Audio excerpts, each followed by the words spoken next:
Selamat siang. Assalamualaikum warahmatullahi wabarakatuh. Sini saya Khairul Mu'alif akan menjelaskan semuanya fungsi-fungsi dari kendaraan motor listrik ramah difabel ya, yang sudah dimodifikasi sedemikian rupa yang akan digunakan oleh mahasiswa difabel Universitas Muhammadiyah Purworejo ya. Di sini motor listrik yang sudah dimodifikasi salah satunya menggunakan fitur yang namanya sel surya. Jadi sel surya ini digunakan untuk mensuplai kelistrikan dan aki yang akan digunakan oleh motor listrik ini.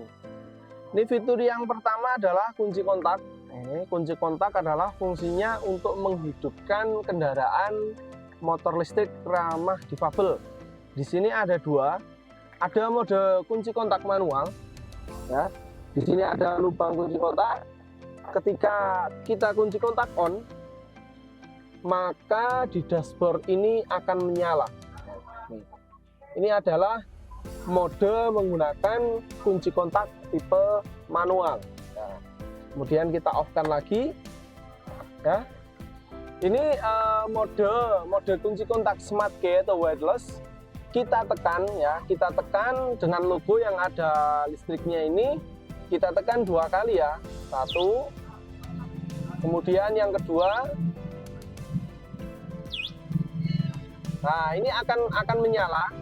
Di dashboardnya ini akan menyala bahwa kendaraan ini adalah sudah siap beroperasi. Jadi nanti kunci kontak ini bisa dibawa kemana-mana dan bisa untuk mencari apabila nanti suatu saat kendaraan ini jumlahnya banyak ya.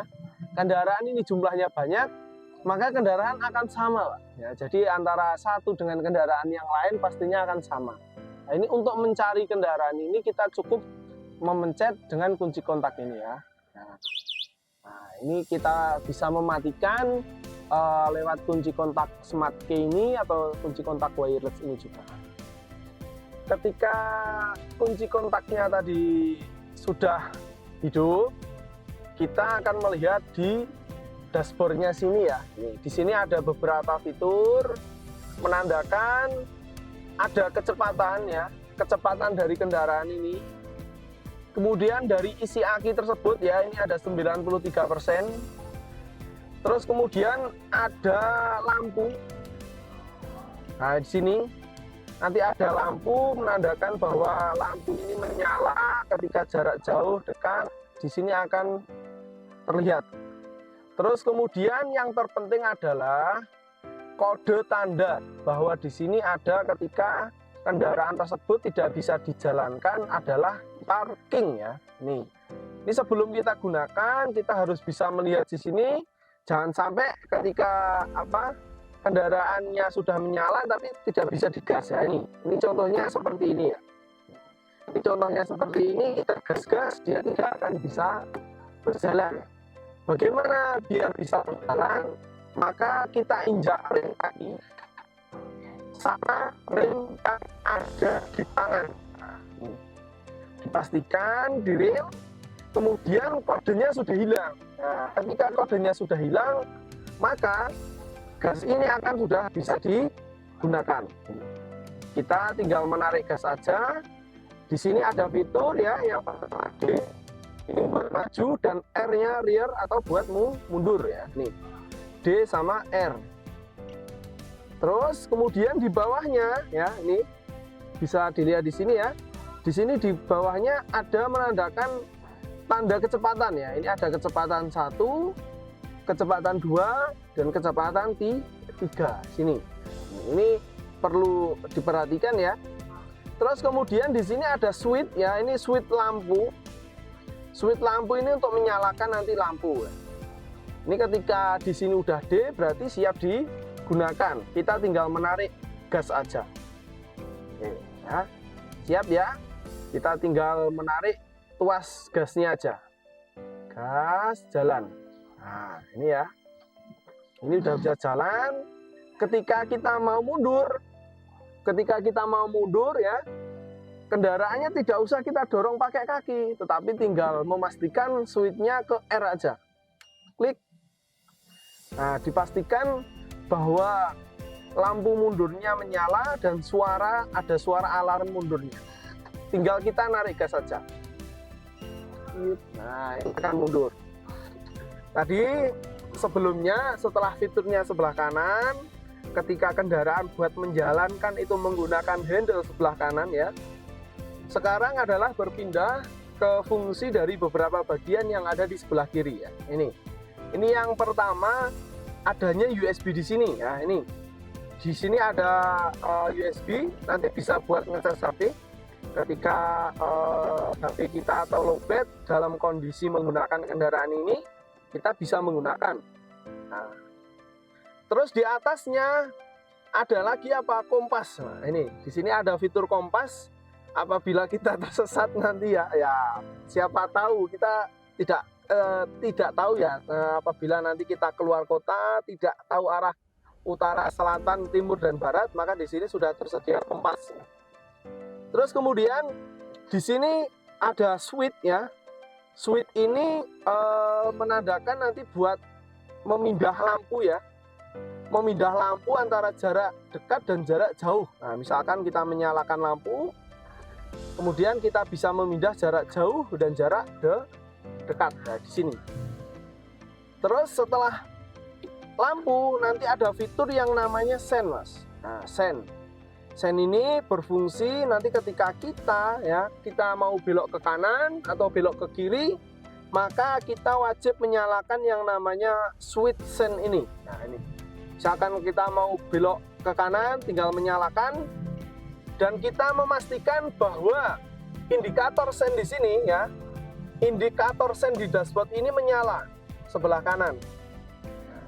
Apabila kita mau mematikan, tinggal dimatikan ke switch-nya posisi semula. Kalau kita mau berbelok ke arah kiri, maka tinggal pencet ke arah kiri. Kita pastikan bahwa di dashboard ini lampu indikatornya juga menyala. Tinggal kita matikan lagi. Terus kemudian di sini di bawahnya ada yang namanya klakson ya. Ini untuk memberikan kode apabila kita mau berkendara, di depan kita ada kendaraan lain yang sekiranya mengganggu kita, maka kita bisa mengklakson, memberikan informasi bahwa di belakang ada kendaraan kita. Nah, ini bisa menyala. Oke. Ya, setelah itu ya kita pastikan di switch kiri dan switch kanan kita memastikan ada handrem ya. Jadi handrem ini berfungsi ketika nanti kita meninggalkan kendaraan, kondisinya berhenti, wajib kita handrem ya. Kita menarik remnya, kemudian kita tekan untuk mengunci remnya ya. Namanya handrem kalau di mobil. Ini buat mengunci. Klik. Ini kita memastikan bahwa kendaraan ini tidak akan bisa berjalan ya. Kendaraan ini tidak akan bisa berjalan, kondisinya berhenti. Apabila kita mau menggunakan ya, tinggal kita mencet aja remnya, ini akan narik otomatis keluar. Nah, ini sudah bisa goyang lagi ya. Sini. Selanjutnya di tuas sebelah kanan ya, di tuas sebelah kanan ini adalah digunakan untuk rem depan ya, digunakan untuk rem depan. Tetapi di tuas sebelah kanan juga dikasih fungsi buat ketika kendaraan berhenti biar dia tidak bisa berjalan ya, namanya handrem juga, tinggal kita mengunci aja. Cek, klik. Ini sangat keras sekali, yang sini lumayan ya. Di sini sudah memastikan bahwa kendaraan juga tidak bisa berjalan dalam keadaan berhenti. Apabila kita mau menggunakan, tinggal kita tekan aja, dia akan otomatis keluar ya. Turun ke bawah. Oke. Selanjutnya ada fitur lagi tambahan ya. Di sini adalah ada rem belakang ya, rem belakang yang dikombinasikan dengan rem kaki namanya ya. Jadi remnya tidak fokus kepada yang ada di tangan kita, tetapi juga fokus yang ada di kaki ya. Ini apabila kondisi berjalan kita tinggal menekan. Ini sudah berfungsi untuk menggunakan rem yang ada di bagian belakang. Sini ya, di sini fokusnya adalah dua roda di belakang, remnya ada di kaki. Ini sebagai safety tambahan. Selain rem yang ada di kedua tangan kita, tetapi juga ada tambahan fitur yang ada di kaki. Oke ya. Oke ya, sekarang kita fokus ke dashboard dari kendaraan motor listrik ramah difabel ini ya. Jadi ini adalah fokus utama ketika kita menggunakan kendaraan ini, maka indikator di sini kita harus bisa membacanya ya. Ini untuk mengetahui ketika kunci kontak on pertama ya, maka indikator ini akan menyala. Ini indikator ini menyala.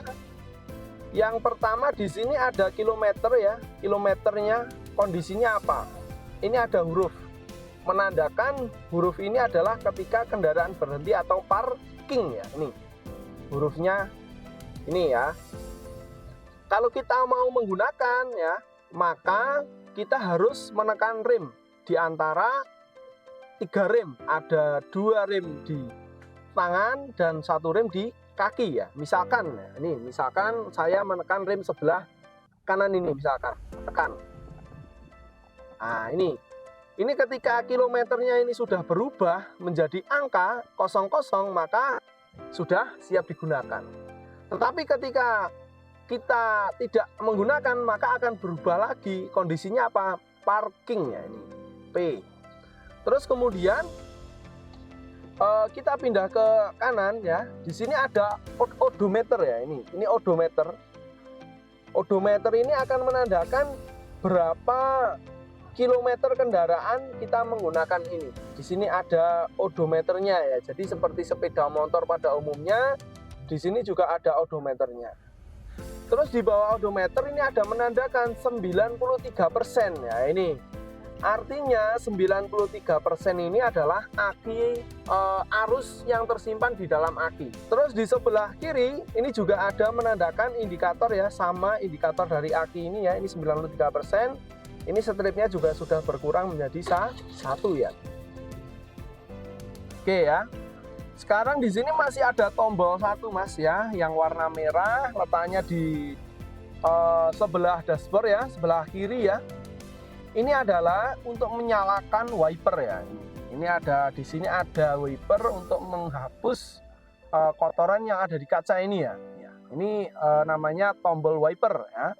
Tapi di sini tidak ada washernya. Nah, washernya bagaimana ya? Nanti ketika hujan dia terkena air ya, kita hapus secara manual gitu ya. Jadi kita misalkan nanti kotor ya, terkena air hujan, tinggal kita menghidupkan wiper ya. Nah ini ya, ini hidup ya. Ini sudah bisa menghapus ke kanan dan ke kiri. Di sini juga ada fitur yang namanya spion ya, atau kaca yang buat melihat sisi kanan dan kiri kita untuk melihat kondisi di belakang kita ya. Jadi kita itu tidak seolah-olah melihat ke depan terus, tetapi juga melihat ke kanan dan ke kiri biar kita melihat kondisi di belakang kendaraan kita ya. Ini sebelah ada spion sebelah kanan, nanti bisa kita geser arahnya, bisa naik turun ya, naik turun dan ke kanan dan ke kiri. Nah, ini spion. Terus kemudian yang sebelah kiri juga bisa kita geser ke kanan dan ke kiri ya, dan naik turun juga. Tinggal kita sesuaikan dengan kondisi tubuh kita ya, karena tubuh kita berbeda-beda ketinggiannya, nanti tinggal kita menyesuaikan ya. Di sini kendaraan ini sebenarnya adalah bisa digunakan untuk 3 orang sekaligus ya. Tapi kalau kepingin nyaman, kita bisa gunakan, misalkan kita sendirian, maka bisa kita seperti ini ya. Ini ketika kita mode menggunakan sendirian ya, tidak membawa teman, dan kita kepingin enjoy ya seperti ini sendiri. Nah, nih, apabila kita mau membonceng teman, mau bersama teman berangkat ke kuliah, nah, misalkan dari kos-kosan atau asrama mau ke kampus utama, kita mengajak teman, maka mode jog ini akan bisa kita rubah ya. Ini nanti bisa kita mundurkan dengan menarik tuas ya, menarik tuas yang ada di bawahnya jok ya. Tinggal kita tarik, kita geser ke belakang. Ceklik. Nah, ini. Di sini sudah pindah ke belakang. Kemudian ya, di sini ada jok lagi, tinggal kita angkat ke atas. Sini ya. Nah, kita angkat ke atas, kemudian kita putar. Nah, ini. Nah, di sini ini nanti bisa buat satu penumpang dan sini juga satu penumpang ini. Jadi menjadi dua penumpang ya, satu bagian depan si pengemudi dan bagian belakang di si penumpangnya. Tapi ya ini kalau kita mau bertiga bisa lagi modenya. Nah ini bisa lagi modenya, tinggal jok bagian depan ini kita naikkan, ceklik. Nah ini bisa menjadi bisa digunakan buat 3 penumpang sekaligus ya, 1, 2, 3. Tetapi dengan syarat ya, kendaraan ini adalah tidak boleh melebihi angka beban 250 kilo ya, tidak diperbolehkan melebihi 250 kilo. Nanti ketika kok bebannya berlebih, maka akan terjadi yang namanya overweight ya. Nih, overload dan overweight, maka yang akan mengakibatkan motor listrik dari sepeda listrik ini akan mengalami gangguan. Jadi diharapkan maksimal adalah bebannya 250 kilo. Apabila kita mau menurunkan kembali, tinggal kita menarik tuasnya, kita turunkan, dan jok yang bagian tengah tinggal kita angkat, kita putar, kita turunkan masuk ya, sudah rata, tinggal kita mendorong aja, tinggal menarik tuas, didorong ke depan, ceklik, ya sudah. Di sini apabila kita menggunakan kendaraan motor listrik ramah difabel ini, kita harus selalu waspada. Yang pertama adalah kondisi dari aki kendaraan ini ya. Di sini apabila nanti kondisinya sudah di bawah 60%, maka disarankan untuk ngecas ya. Di sini modenya ada 2. Yang pertama ini ada lubang colokan ini. Ini akan digunakan nanti ketika kita ngecas menggunakan sumber arus listrik atau 220 volt ya. Ini sumbernya di sini. Ini adalah mode yang pertama. Yang kedua adalah sumber dari arus listrik dari kendaraan ini adalah dari sel surya ini ya. Ini sel surya bisa mensuplai arus listrik yang disuplaikan ke aki dari kendaraan ini. Nah, bagaimana caranya? Caranya kita cukup menaruh kendaraan ini ya di bawah sinar terik matahari. Nah, di sini biasanya kalau kita pakai motor-motor biasa, malah motornya itu biasanya ditaruh di tempat yang teduh. Tapi kalau motor listrik ini disarankan adalah ditaruh di tempat yang langsung terkena sinar matahari ya, karena kendaraan ini adalah dimodifikasi untuk suplainya salah satunya menggunakan dari sel surya atau tenaga surya. Ini sel suryanya ini di atas, tinggal kita nanti rutin aja membersihkan biar sinar matahari itu bisa langsung diterima oleh dari sel surya ini. Satu lagi fitur tambahan yang ada di motor listrik ramah difabel adalah di sini ditambahkan jok yang bisa menaruh beberapa barang yang akan disimpan di dalam sini ya. Sini bisa kita buka. Namanya jok bagasi ya. Nah, ini bisa kita tutup, bisa kita kunci ya. Ini menggunakan satu kunci aja, bisa digunakan depan dan belakang ya. Ini kita buka. Nah, sini. Nanti di sini bisa buat menaruh misalkan sepatu, laptop atau yang lainnya ketika kita dalam menggunakan kendaraan ini. Nah, di sini ada lagi aksesoris tambahan super safety ini Mas. Ya, ini yang dikatakan bahwa kalau kita membeli kendaraan itu kalau bisa tidak kepanasan dan tidak kehujanan. Nah, di sini ada fitur tambahan yang namanya mantel ya. Ini mantel dari kendaraan ini. Nanti apabila kita menggunakan kendaraan motor listrik ramah difabel ini dalam kondisinya hujan ya, kondisi hujan, maka kita masih bisa menggunakan ini Mas, yang namanya mantel ya. Tinggal kita memasangkan nanti dari atas sampai ke bawah ya. Ini sudah super safety. Insya Allah kita sudah tidak terkena air hujan ya. Jadi berangkat ke kampus enjoy ya. Dari asrama berangkat ke kampus, insya Allah tetap bisa ketemu bapak atau ibu dosen untuk mengikuti perkuliahan walaupun hujan, gitu ya. Nah ini mantelnya, nah, nanti bisa diaplikasikan di area kendaraan motor listrik ramah difabel ini. Itu tadi yang saya sampaikan, yang saya jelaskan fungsi-fungsi dari kendaraan motor listrik ramah difabel untuk mahasiswa difabel Universitas Muhammadiyah Purworejo. Monggo nanti bagi mahasiswa yang sekiranya belum tahu dan belum mengerti cara penggunaan fungsi dari fitur-fitur, nanti bisa langsung menanyakan sama saya Khairul Mu'alif ya. Ini sepeda ini atau motor listrik ini akan selalu diparkir di gedung laboratorium Universitas Muhammadiyah Purworejo ya, yang ada di Pelausan atau di timur alun-alun ya. Nanti sekian saja dari saya. Semoga bisa bermanfaat, difungsikan secara baik dan bisa bermanfaat bagi semuanya. Sekiranya dari saya, apabila ada salah kata, Assalamualaikum warahmatullahi wabarakatuh.